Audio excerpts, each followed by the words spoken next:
give this a go on 60 frames a second. Sorry, 59.4 to be exact. So using this camera, I found that if you put it on power mode, so if you live in a power region, which is UK and some other countries I'm not aware of, you're limited to 50 frames a second recording quality capture, where on this camera, if you can set to, or most cameras, you may be able to set to NTSC, which will actually allow you to have 59.4 frames a second, which is essentially 60 frames per second. So in this video I'm just going to be checking. This is on 60 frames a second. I just want to have a look if there's any bloody difference between that and 50 frames a second, or any noticeable difference. Now, I know probably a lot of people are going to scream at me saying, well, there's no bloody difference, right? I can only see it this kind of frames per second.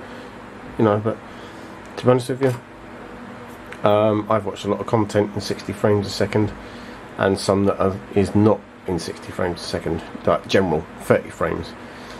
And to be honest with you, I can see the difference. I think it looks a lot more clearer, a lot more clarity to the actual overall image quality.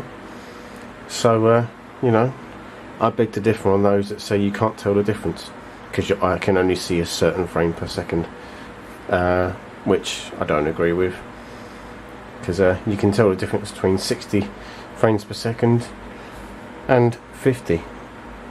Well, actually, tell a lie, I said that wrong. You can't really tell the difference between 60 and 50, but you will be able to tell the difference between 30 and 60. We can in video capture anyway. Games, similar sort of premise. Obviously, if you're running a game in 60 frames a second, it's a lot more fluid. Whereas if you're running at, say, 30 frames, it can also be fluid, depending on whether the game's actually made to run at 30 frames a second. For example, Xbox, PlayStation, consoles generally are 30 frames a second at 1080p or even 720p in gaming modes. Whereas on a PC, you can have 1080p at 60 frames a second or 120 frames a second, and it allows for a more fluid motion in the actual game itself. But I digress slightly. Video capture, definitely 60 frames or 50 frames a second all the way. I can see a huge difference. I like the difference, so I'm sticking with 60 frames. So let me